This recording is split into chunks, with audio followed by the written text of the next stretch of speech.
ഓം നമോ ഭഗവതേ വാസുദേവായ. ശ്രീമദ് ഭഗവത്ഗീത അധ്യായം 2 സാഖ്യയോഗം ശ്ലോകം 4. അർജുനനെ ഭഗവാനോട് പറയുകയാണ്,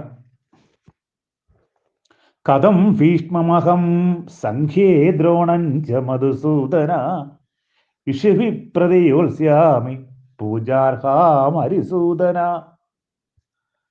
സന്ദർഭം 1-ാം അധ്യായത്തില് അർജുനൻ കുറെ വാദപ്രതിവാദങ്ങളൊക്കെ നടത്തി.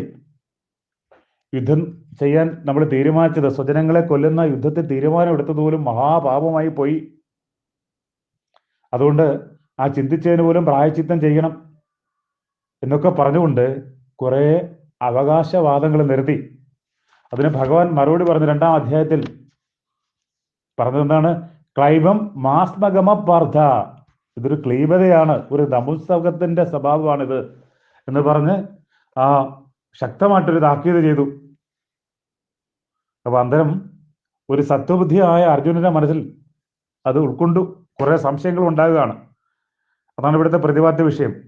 ശരിയാണ്, യുദ്ധം ചെയ്യാം, ശത്രുക്കളെയൊക്കെ കൊല്ലാം. പക്ഷേ ഇവിടെ പൂജിക്കപ്പെടേണ്ടതായിരിക്കുന്ന ഗുരുജനങ്ങളെ കൊല്ലാൻ പാടുണ്ടോ? ഇതാണ് അർജുനന്റെ മനസ്സിലെ സന്ദേഹം. അതാണ് ഈ ശ്ലോകത്തിൽ പറയുന്നത്. അതായത് ശത്രുക്കളെ കൊല്ലാം, അരിസൂദന എന്നാണ് ഭഗവാൻ ഇവിടെ സംഭവം. അരിസൂദന, അരി ശത്രുവാണല്ലോ, ശത്രുക്കളെ കൊല്ലാം.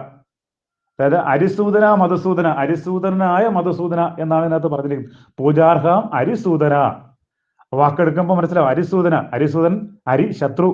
ശത്രുക്കളെ കൊല്ലാൻ സാധിക്കും, തീർച്ചയായിട്ടും കൊല്ലണം. പക്ഷേ സ്വജനങ്ങളെ കൊല്ലാൻ പാടുണ്ടോ? ഇതാണ് അർജുനന്റെ മനസ്സിലുള്ള ചോദ്യം. നമ്മുടെ മനസ്സിൽ ഈ ചോദ്യമുണ്ട്. പല വിഷയങ്ങൾ വരുമ്പോഴും നമ്മളും ചിന്തിക്കുന്നതാണ്, എൻ്റെ ബന്ധുക്കളല്ലേ, എൻ്റെ സഹോദരങ്ങളല്ലേ, എൻ്റെ ഇന്ന തരത്തിലുള്ള ബന്ധം, ഈ തരത്തിൽ ബന്ധത്തിൽ നിർവചിക്കപ്പെടേണ്ടവരാണ്, അവർ ചെയ്ത നമ്മളങ്ങ് സഹിക്കാം, മറ്റുള്ള വ്യക്തികളെ എതിർക്കാം.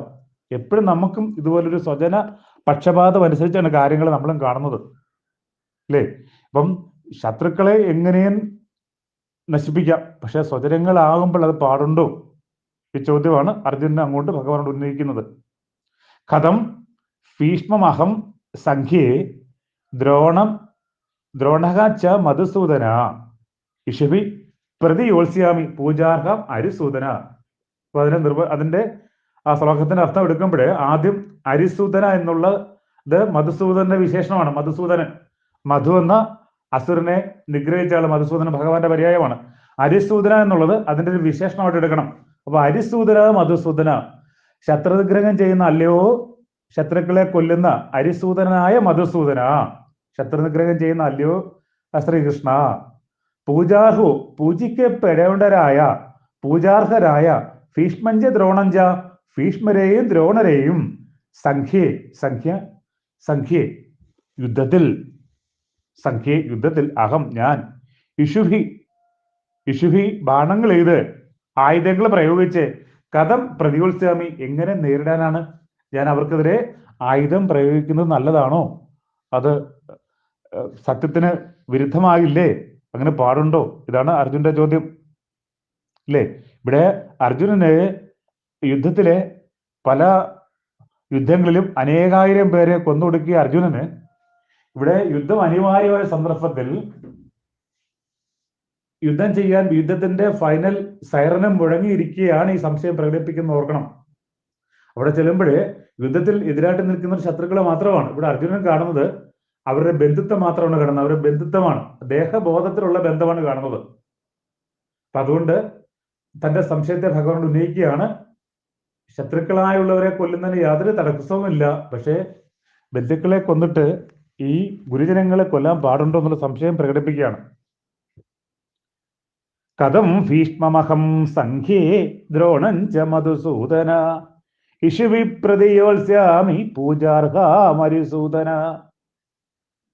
കഥം ഭീഷ്മമഹം സംഖ്യേ ദ്രോണഞ്ച മധുസൂദന ഇഷിഭി പ്രതിയോത്സ്യാമി പൂജാർഹാമരിസൂദന.